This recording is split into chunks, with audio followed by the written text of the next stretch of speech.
주님의 말씀 보시겠습니다. 마태복음 7장입니다. 마태복음 7장 7절로 11절입니다. 마태복음 7장 7절로 11절입니다. 제가 먼저 읽고 여러분 교독하시겠습니다. 구하라 그러면 너희에게 주실 것이요, 찾으라 그러면 찾을 것이요, 문을 두드리라 그러면 너희에게 열릴 것이니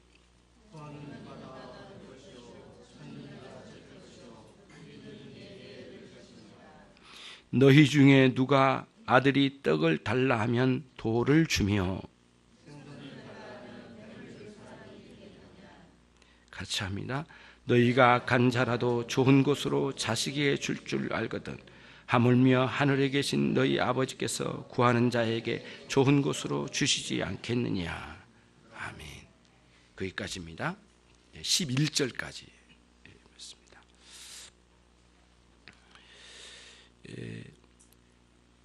본문의 말씀은 우리에게 큰 위로와 기쁨과 즐거움을 줍니다. 그러나 본문의 말씀 때문에 너무 많이 오해를 받을 경우가 참 많았습니다. 왜냐하면 구하고 찾고 두들기면 모든 것을 주시지 않겠는가라고 하는 오해죠. 그래서 이 본문은 보편적인 기도가 아니라는 사실에 일단은 먼저 생각을 해야 할 것 같습니다. 구하고 찾고 두드리면 무엇이든지 주시지 않겠는가라고 하는 인식을 가지고 본문으로 바로 들어가면 커다란 문제에 봉착하게 됩니다. 왜냐하면 하나님은 아무거나 주시지 않으신 하나님이시기 때문입니다. 하나님은 아무거나 주시지 않습니다. 아무리 기도해도 아무거나 주시지 아니하시는 하나님이라는 사실을 여러분들이 아신다면 이 본문을 가지고 무엇이든지 다 구해낼 수 있겠구나라고 하는 생각을 갖는다면 본문이 원래 우리 주님께서 말씀하신 이 본문의 의도에서 많이 벗어나는 그런 우를 범하게 될 거라고 봅니다. 그래서 이 본문을 보실 때에 앞에 있는 문맥과 그 다음 이 본문의 위치를 한번 꼭 봐야 될 필요가 있습니다. 1절을 보시면 비판을 받지 아니하려 하거든 비판하지 말라. 그러니까 남들을 향하여 뭔가를 판단을 내릴 때, 저 사람은 저래 라고 할 때 우리 안에서 일체의 정죄의식, 남을 비난하는 그런 의식을 완전히 제거한 상태에서 판단을 하라고 말씀하신 거죠. 그러나 그렇게 할 사람은 이 땅에 단 한 사람도 없습니다. 뭔가를 이렇게 판단을 내릴 때는 이 안에는 항상 정죄의식이나 비판의 의식들이 아주 극도의 악감정은 아닐지라도 우리 안에서 상당히 남들을 약간 깔보거나 내려보거나 저평가하거나 악평을 하는 그런 형태로 희미하게나마 이런 것들이 끼어들어오기 때문에 비판받지 아니하거든 비판하지 말라 이 말씀을 볼 때마다 우리는 충분히 1절 말씀대로 살 수 없다라는 사실에 도달합니다. 정직하게 이 본문에 들어가면은. 그 다음 3절을 보시면 어찌하여 형제의 눈 속에 있는 티를 보고 내 눈 속에 있는 들보를 깨닫지 못하느냐라고 주님께서 말씀해 주셨는데, 사람들이 잘못된 거 있으면 그거를 교정해 주려고 합니다. 그거 그런 것이 아니라고, 이렇게 하면 좋겠다, 너는 이렇게 틀렸다, 이렇게 말할 때에 이렇게 형제 보는데 형제의 작은 문제, 다시 말하면 형제의 그 눈에 있는 티를 좀 빼줄까 하고 작은 문제를 해결해 줄까 하고 찾아갔는데, 사실 그러고 있는 자기 자신이 그 형제의 눈에 있는 티보다는 자기 안에 있는 큰 들보와 같은 것이 있다는 사실을 인식하지 않는다면 충분히 형제의 눈에 있는 티를 빼주거나 작은 잘못을 교정해 줄 수 있는 충분한 자격이 못 된다라고 말씀해 주신 겁니다. 그러니 사실 우리가 누구를 교정하고 할 수 있겠느냐 이거예요. 도저히 이 말씀에 부합해서 순종할 수 있는 사람은 단 한 사람도 없다고 보여져요. 불가능한 일이거든요. 그리고 또 6절로 가면 또 더 어려운 문제가 또 하나 발생합니다. 거룩한 것을 계획해 주지 말며 너희 진주를 돼지에게 던지지 말라. 여기서는 아무에게나 진리의 말씀을 던지지 말라는 말씀입니다. 그러면은 누구는 주고 누구는 주지 말아야 된다는데 이게 어떤 분별력을 가지고 자세하게 면밀하게 봐야 되는데 이거 분별하는 것은 참으로 어렵습니다. 그러니까 여러분과 저는 앞부분에 나와 있는 5장 1절부터 쭉 나와 있는 산상수훈 전체를 보면 참으로 어렵고 높은 수준을 이야기하십니다. 예. 살인하지 말지니라 이렇게 너희는 들었느냐? 너희 마음속에 미움을 품은 자마다 이미 살인하였느니라. 간음하지 말지니라 이렇게 배웠느냐? 너희 마음에 음욕이 들어오는 순간 너희는 간음한 것이니라. 이렇게 말씀하시니 단 하나도 제대로 지킬 수 있는 게 하나도 없는 겁니다. 사실은 너무너무 높은 경지의 수준의 것을 말씀해 주시니까 커다란 절망이 오는 겁니다. 예. 어떻게 해야 된단 말인가? 정직하게 이 말씀에 무릎 꿇고 보면은 그런 거죠. 정말 내가 어찌할 수 있을까? 우리는 할 수가 없구나라고 하는 산상수훈의 말씀에 큰 타격을 보는 겁니다. 이 교만한 마음이 나는 이 정도로 신앙생활 했으니 상당히 칭찬받아야 될 사람이 아닐까라고 하는 생각으로 자기 자신을 두둔하고 나도 모르게 교만한 마음으로 오랜 세월을 살아버린 겁니다. 그때 주님의 말씀이 어느 순간 딱 들어오는데 이 너무 높은 수준의 말씀에 여기서 완전히 좌절을 하게 되는 겁니다. 그러면 어떻게 해야 된단 말인가? 이렇게 할 수 있는 능력을 어디서 구한단 말인가? 나는 어떻게 해야 될까? 주님의 말씀에 정직하게 반응하면 일이 되는 겁니다. 그리고는 그 교만한 마음이 무너지기 시작합니다. 나는 다 이루었다. 난 이 정도 들었다. 나는 이 정도 알고 있다라고 하는 모든 마음들을 와르르 무너뜨리는 강력한 능력의 말씀으로 다가오는 거죠. 그때 어떻게 해야 됩니까? 라고 하는 하나님 앞에 고뇌하는 마음으로 울부짖는 그 성도들에게 오늘 이 본문이 답합니다. 구하라, 구하라, 찾으라, 그리고는 두들겨라. 그럼 너는 구할 것이고 너는 찾을 것이고 너에게 문이 열릴 것이다. 그러니까 하나님의 은혜가 아니면 도대체 이 산상수 은혜 단 한쪽도 우리는 수행할 수 없고 순종할 수 없다는 사실에 정말 슬픈 이 좌절에 빠져버린 겁니다. 여기 와르르 무너진 겁니다. 예.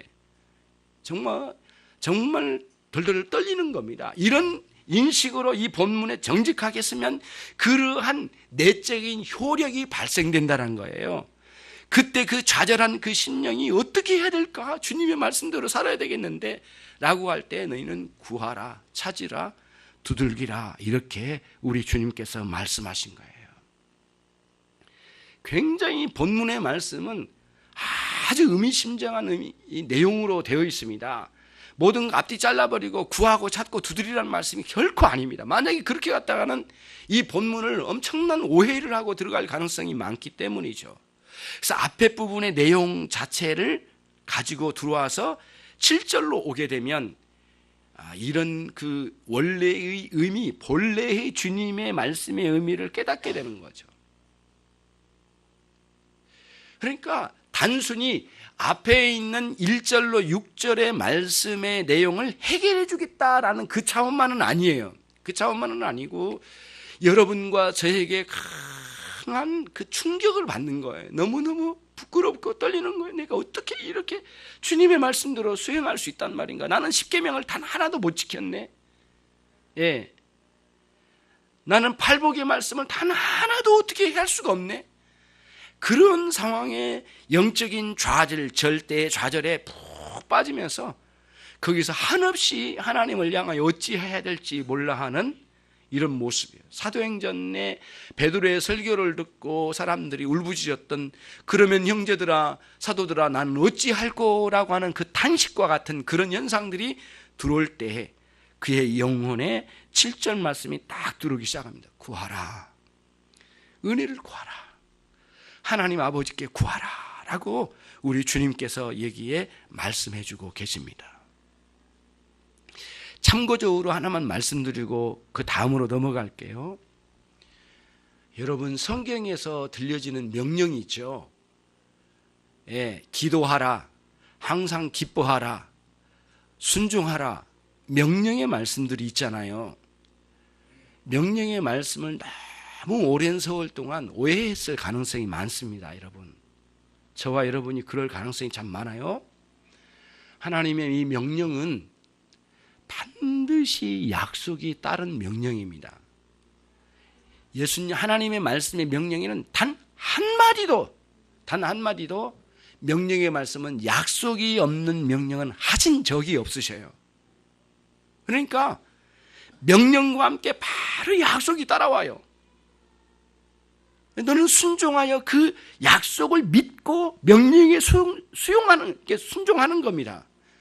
그리 이루어 주실 거라는 하나님의 은혜와 그분이 인도하실 거라는, 나를 붙들어 주실 거라는 확신, 그 약속을 굳게 붙들고 그 명령이 우리에게 수용되는 겁니다.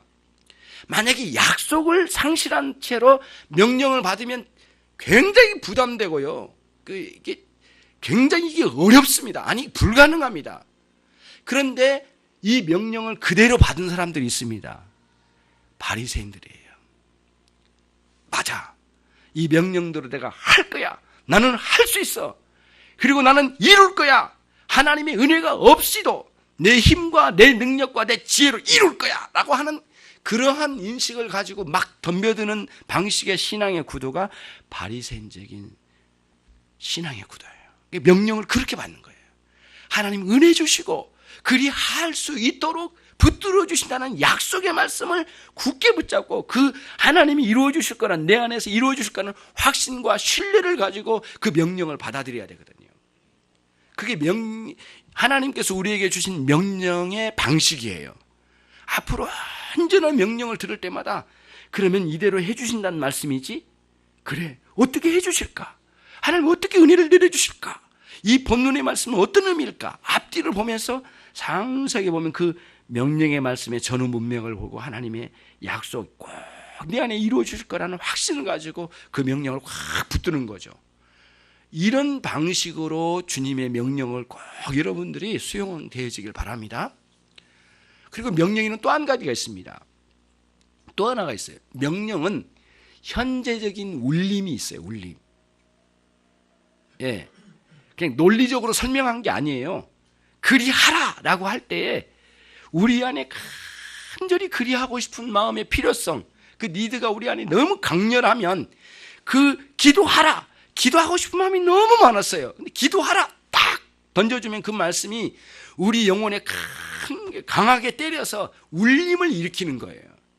그래서 영적인 효력을 발생시킨 거죠. 명령은 그런 의도로 하나님께서 주신 거예요. 그래서 성경 66권에 주신 수많은 명령의 말씀들이 그냥 헛되게 하신 말씀들이 아니라는 거예요. 근데 우리는 명령을 들을 때마다 상처를 받아요. 아예 할 수 없는데 왜 자꾸 하라고 하지? 아이고 부담되게 왜 이러지? 예. 그래서 감히 하나님 말씀에다 대고는 그렇게 말 못해요. 하나님 왜 이렇게 부담되게 하지 못하지? 그래서 하는 말이 그래요. 아이 우리 목사님 왜 이렇게 설교를 부담스럽게 설교를 하지?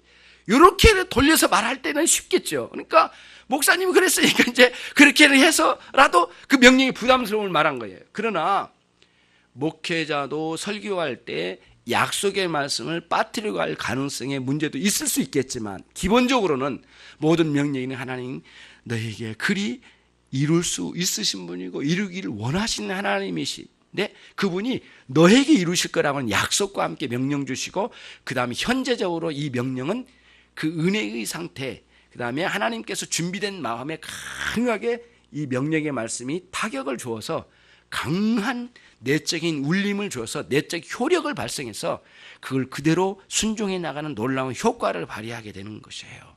이런 방식의 하나님의 명령을 주신 거예요. 그래서 앞으로 명령을 자꾸 오해하지 말아야 되겠어요.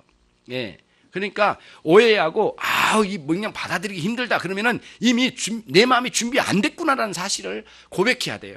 난 정말 준비되지도 않은 상태이고 그런 상태, 여전히 이 명령을 듣기는 너무 부족한 가운데 있구나라고 인식을 해야 되겠죠. 그런 논리로 이제 생각을 여러분 해보셔야 되겠어요. 그러면은 초반에 말씀드린 것처럼 이 본문은 보편적으로 모든 걸 다 구하라는 의미로 주신 것이 아니다라고 하는 그 어떤 문맥적인 의미가 좀 있고요. 그 다음 하나님은 아무거나 주시지 않는 하나님이세요. 하나님은 우리를 위해 준비를 하시는데 아무거나 안 주셔요. 그래서 야고보서 4장 3절에 야고보 선생도 이렇게 이야기했어요. 구하여도 얻지 못함은 정욕으로 쓰려고 잘못 구함이니라. 우리 정욕 때문에 안 주겠다 이런 의미만 생각하면 안 되고요. 하나님은 안 주신 것도 있을 수 있으시겠구나. 어찌 보면 안 주시는 것이 더 많을 가능성도 있겠구나. 나는 내 입장에서 좋다고 생각했는데 하나님 입장에서는 아닐 가능성이 많겠구나라고 하는 인식을 가지고 들어가야 된다는 거죠. 그런 의미에서 이 본문 말씀 구하고 찾고 두들기라고 하신 주님의 이 말씀은 아무거나 막무가내로 구하라고 주신 것이 아니란 거예요. 때로는 주실 수 있으신 것도 때를 따라 안 주실 때가 있어요. 그리고는 자꾸 하나님께서 그 시기에 안 주고 그 이후에 주신 경우도 있어요. 그럼 우리가 되돌아보면 많이 그걸 경험하거든요. 그렇게 내가 그 친구를 사귀고 싶었는데 그 사귐이 이루어지지 않았어요. 근데 나중에 어느 날 보니까 정말 그 사람과 사귀지 않은 게 참 옳았다고 하는 그런 판단이 될 때가 있어요. 이거 사람 너무 정죄한 것 같긴 하지만은 그런 경우가 있어요. 내가 이 길을 가고 싶어서 그렇게 매달렸는데 그 길을 못 가게 하신 거예요. 그래서 너무 서운했는데 지금 와보니까 그 길이 아니라 이 길로 갔던 게 오히려 큰 은혜롭다는 생각을 확신을 얻게 돼요. 그런 경우는 한두 가지가 아니에요. 수많은 경험들을 많이 하거든요. 때로는 충분히 지금 해주실 것이 분명한데 이게 선한 일이고 하나님 뜻에 맞는 것 같은데 지금 당장은 안 이루어주셔요. 그래서 점점 기도하고 또 쫓아가고 또 쫓아가게끔 만들어서 더 하나님께 가까이 기도하도록 우리를 이끌어내실 때가 있으셔요. 그러면서 안 주시는 경우가 있으셔요. 그때는 뭐냐면 그 기도를 지속적으로 끌고 가서 우리를 훈련시켜서 더 훌륭한 신자로 성숙시켜 이후에 주신 경우가 꽤 많아요. 그런 경우가 참 많아요. 그래서 오늘은 결론을 내려봅시다. 중간 결론. 기도를 하여도 응답하여 주시지 않음은 사실은 기도 응답이다. 이 논리를 잘 정리를 해봐야 되겠어요.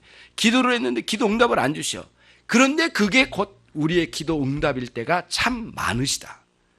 그래서 여러분과 제가 한번 정리를 해서 기도 생활의 이 원칙을 잘 적용해 나가야 되겠다 이런 말씀입니다.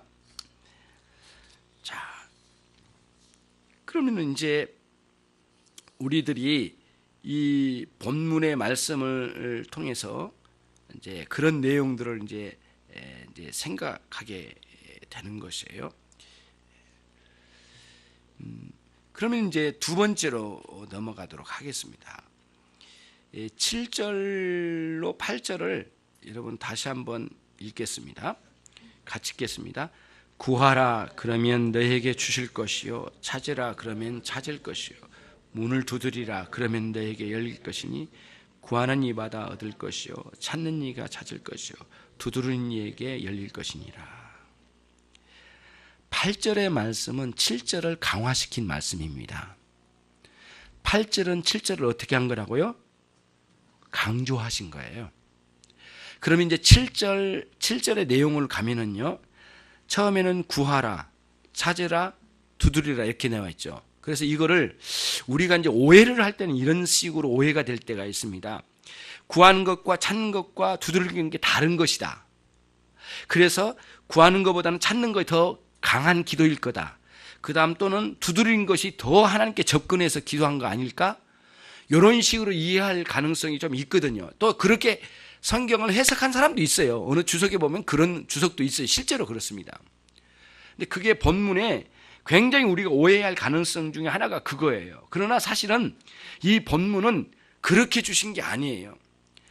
구하고 찾고 두들기는 것은 같은 한 가지예요. 기도입니다. 기도. 하나님께 간구하는 거예요. 근데 문제는 왜 그러면 이 세 가지로 말을 바꿔서 말씀하셨을까라고 하는 건데, 이건 뭐냐면은 반복으로 강조한 것도 있겠지만 뭘 강조했느냐면 기도의 지속성입니다. 이게 다시 말씀드릴게요. 기도의 지속성이에요. 지속적인 기도입니다. 근데 여러분, 이제 여기서 우리가 놓치지 말아야 될 게 뭐냐면은 이 기도를 하기 전에, 7절의 기도를 하기 전에 1절과 6절에서 뭘 느꼈다고요? 나의 강한 필요를 느꼈어요. 정말 은혜가 없이는 도대체 1절로 6절의 말씀대로 살 수 없겠구나. 아니, 성경 66권을 뭐 제대로 좀 할 수가 없겠구나. 순종을 못 하겠구나. 그런 강한 내적인 그 슬픈 절망이 우리 안에 있게 됐다고 하잖아요. 그게 밑바탕이란 거예요. 예, 그것이 지속적으로 유지돼야 된다는 거예요. 영적 리드가 우리 안에 있어야 된다는 거예요. 필요, 강력한 필요가 우리 안에, 갈망이 있어야 되는 거예요. 배고픔이 있어야 되는 거예요. 가난해야 되는 거예요. 때로는 애통해야 되는 거예요. 그런 내적인 역사가 우리 안에 지속적으로 이루어진 것을 말씀해 주고 계신 거예요. 그러면서 그거를 바탕으로 해서 우리가 기도로 나가는 거죠. 그리고 그 기도는 지속적으로 나가는데, 다시 말하면 끈질긴 기도를 요청하신 겁니다. 끈질긴 기도예요. 사실 여러분, 기도하지 않으려고 하는 사람 어디에 있습니까? 다 기도합니다. 그러나 대부분은 끈질긴 기도에서 넘어집니다. 작심삼일이에요. 기도 안 돼요. 되질 않아요. 근데 왜 안 되냐면은, 버릇이 나빠서, 습관이 안 좋아서 아닙니다. 그 안에 내적인 필요를 못 느꼈기 때문에 그렇습니다. 기도하지 않아도 되기 때문에 그래요. 내적인 이 상황이, 상태가. 이 말씀에 의해서 큰 절망을 느껴야 되는데 못 느끼는 거예요. 내가 이것도 이대로 안 살아도 되는데 뭐 이런 식으로 가면은 절대 기도할 필요가 없는 거거든요. 그러니까 기도의 끈질김은 거기에 있는 거예요. 그러니까 우리의 생활에서도 마찬가지예요, 여러분. 사람들 다 잘해보려고 해요. 다 잘 살아보려고 하고 훌륭하게 되고 싶어요. 문제는 끈질김에 있어요. 기도에 성공하고 싶지 않은 사람이 어디에 있겠습니까? 다 성공하고 싶거든요. 그러나 모두 끈질김에서 무너져 버린 거예요. 그러면은 이제 실제로 진짜 끈질김의 의미로 이 말씀을 해주셨는가를 성경적으로 찾아봐야 되거든요. 그러면 여러분 이제 시간이 없으니까 찾는 건 좀 번잡하고요. 우선은 누가복음 11장의 2절로 4절에 나온 말씀이 오늘 이 본문의 말씀과 똑같은 내용의 앞에 나온 겁니다. 거기도 누가복음 이제 11장 5절로 6절 이하로 쭉 내려가면은 구하고 찾고 두들기라고 하는 주님의 말씀이 나와요. 똑같은 본문이에요. 근데 그 앞에 뭐가 나온 줄 아세요? 거기 뭐가 나오냐면은 친구 이야기가 나옵니다. 어느 날 친구가 있잖아요. 막 두들기는 거예요. 한밤중에. 야, 친구.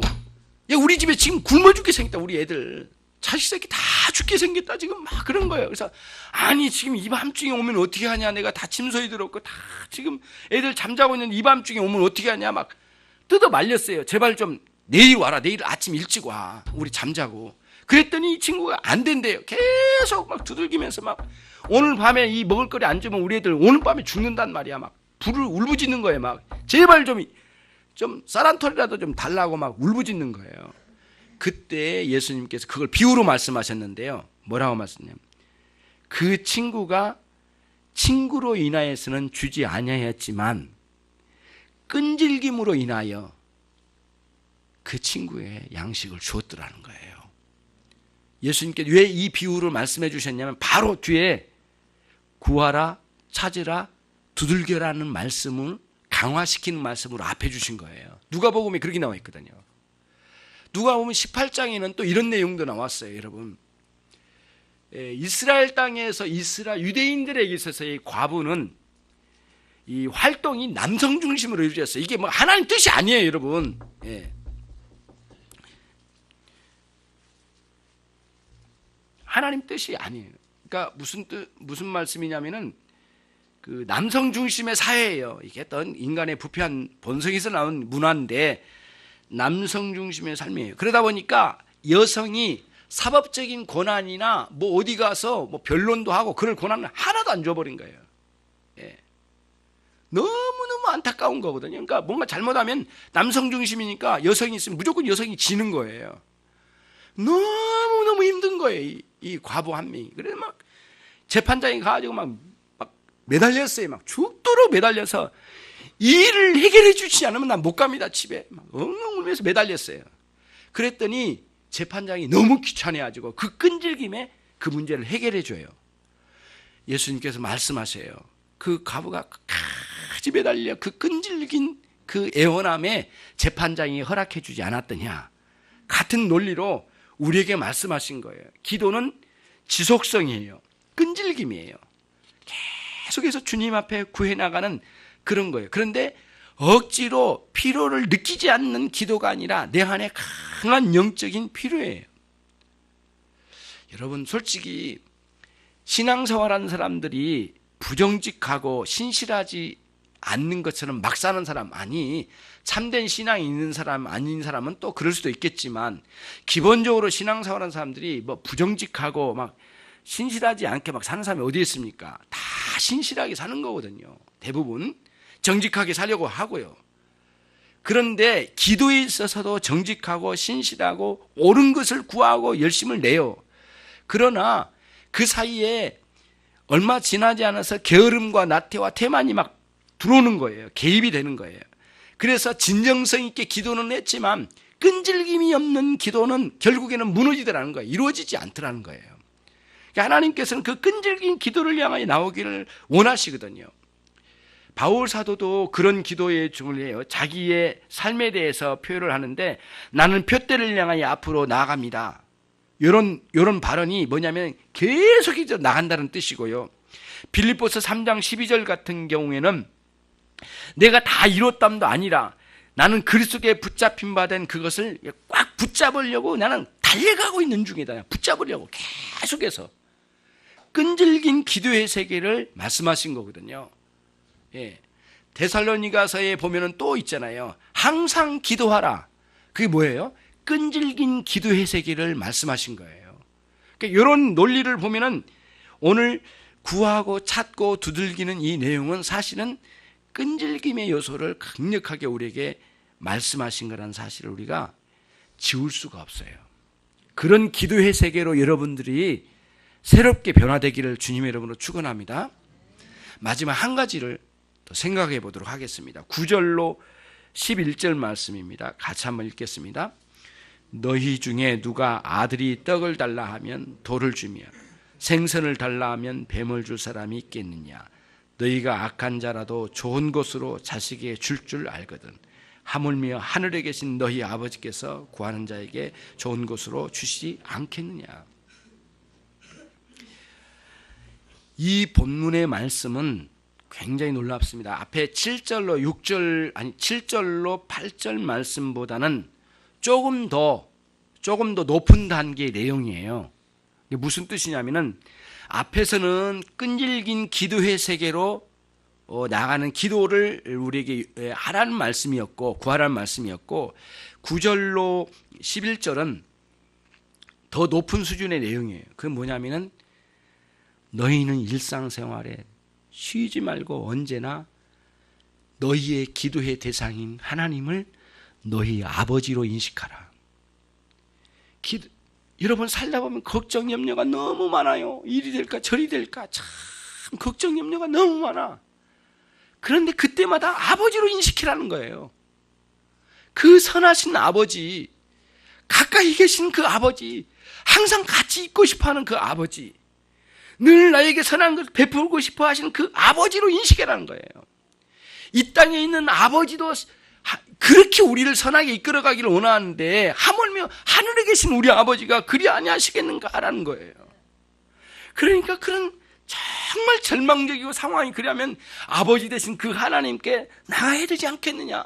그분께 애원해야 되지 않겠는가? 그분을 붙들어야 되지 않겠는가? 그분 나와 함께 해주시기를 원하는 마음으로 그분을 찾아야 되지 않겠느냐? 그런 의미로 오늘 9절로 11절의 말씀을 주신 거예요. 항상 친절하신 아버지로 인식하는 그런 우리들이 돼야 되겠어요. 하나님 우리 어떻게 아버지가 되십니까, 여러분? 우리가 거듭날 때 우리의 죄를 모두 용서하시고 의롭다 하시고 하나님의 자녀 삼으셨잖아요. 예. 그래서 신학적 용어로 이렇게 말을 해요. 양자적 아버지. 예수님께서 하늘에 계신 아버지를 부르실 때는 위격적 아버지. 예. 우리가 같이 사는 육신의 아버지는 육신적인 아버지지만 하늘에 계신 아버지를 우리가 찾고 인식할 때는 뭐예요? 양자적 아버지, 우리를 성령을 보내주셔서 양자 삼아주신 거예요. 로마서 8장 15절에도 너희는 더 이상 종의 영을 가진 자가 아니다. 이제는 너희는 이제는 양자의 영을 가진 자, 양자의 영을 받은 자로서 이제는 너희는 하늘에 계신 아버지를 아바 아버지라 부를 수 있게 되었느니라. 굉장히 놀라운 약속의 말씀을 주셨어요. 여러분, 그런 문맥으로 보면은요, 아까 누가복음 11장 5절 이하에 오늘 본문하고 똑같은 말씀 주셨다겠죠. 구하라고 찾고 두들겨라는 이 말씀. 근데 그 끝부분에, 누가복음 끝부분에는, 그 문맥 끝부분에 뭐가 있느냐면요, 성령을 주시지 않겠느냐 끝에 딱 붙였어요. 양자의 영이신 성령님을 우리에게 보내주시지 않겠느냐. 성령님께서 너희 안에 거하심을 인식하라. 그리고 그분은 하늘에 계신 아버지를 나의 아버지로 인식하는 강한 그 효력 발생을 늘 일으켜 주실 거다. 그 가운데 기도로 나가라고 우리 주님께서 우리에게 말씀해 주신 거예요. 그 아버지 되신 하나님이 우리에게 선한 것으로 주시지 않겠습니까? 이 땅에 있는 아버지도 우리에게 선한 걸 주길 원하죠. 그러나 아버지는 선한 걸 주기는 원하긴 하셨지만 우리 육신의 아버지는 연약한지라 인간인지라 하다 보면 선한 걸 주려다가도 악한 것이 나와버릴 때가 있어요. 솔직히 그렇잖아요. 우리에게 잘해주려다가 열심히 노력하고 잘해주려다가 술 드시고 오실 때가 있고, 열심히 뭐 하다가 사업도 실패도 하고, 좀 선한 걸 주실 줄 알았는데 가다가 넘어진 경우가 있단 말이에요. 때로는 너무 우리가 성장하면 어떤 때는 나보다도 우리 아버지가 너무 약해 보이고 너무 작아 보이고 너무 안타까워 보이고 그런 때가 올 때가 또 있더라고요. 그래요. 육신의 아버지는 그러셔요. 근데 하늘에 계신 아버지는 하나님이시잖아요. 완전하신 분이고 우리를 다 아시고 이끌어 가시고 매우 매우 선하신 분이잖아요. 우리 육신의 아버지보다도 더 뛰어나게 선하신 분이신데 그런 하나님으로 아버지로 인식하는 기도의 생활로 나아오시라는 거예요. 이게 7절로 11절 말씀이에요. 이 말씀을 항상 여러분 묵상하면서 기도의 정신을 늘 새롭게 해서 아버지 되신 하나님께 간절히 호소하고 하다가 많은 그런 기도가 아니라 끈질긴 기도로 나가셔서 그리고 끈질긴 기도를 이루게 하는 내적인 필요, 그 니드가, 영적인 니드가 강하게 우리 안에 있도록 말씀을 정직하게 보고 그리고 말씀 앞에 정직하게 내가 이걸 이룰 수 없다. 나는 그럼 어떻게 해야 될까라는 이런 깊은 고뇌로 젖어들어야 되거든요. 그래서 거기서 오는 끈질김의 기도가 돼야지 그냥 육적인 힘으로 끈질기만 하는 기도는 여기서 그 말씀은 아니란 말씀이에요.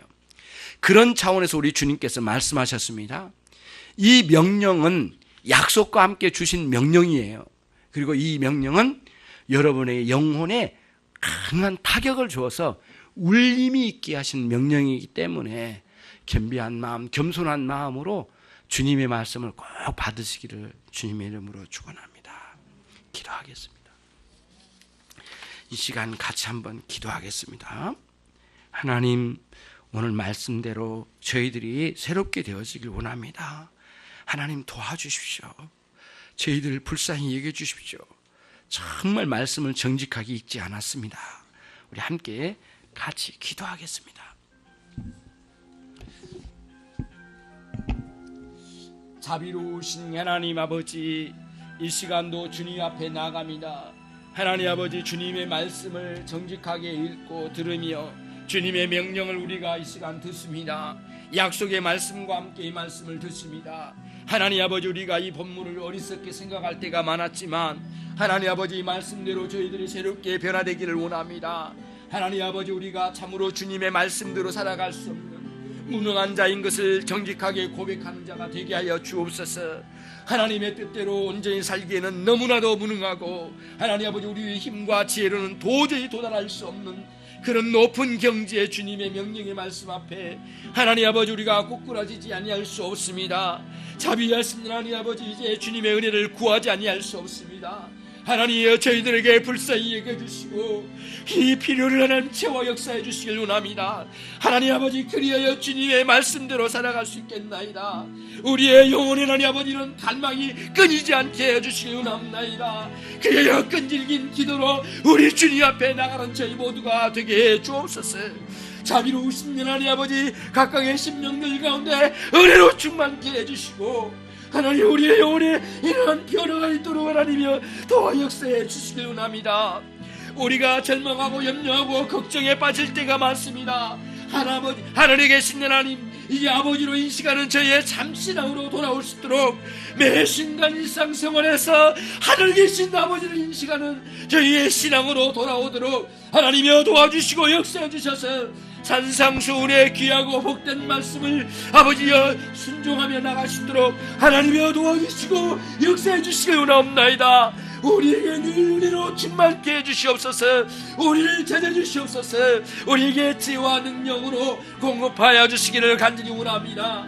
당신의 백성들이 진리의 말씀으로 인도해 주셔서 끈질긴 기도의 세계와 아버지로 인식하여 나가는 저희 모든 신앙이 될 수 있도록 하나님이여 도와주시고 역사해 주시기를 간절히 원합나이다. 내 주 하나님께서 특별하게 함께해 주옵소서. 예수 그리스도의 이름으로 기도 올리옵나이다. 찬양단 앞으로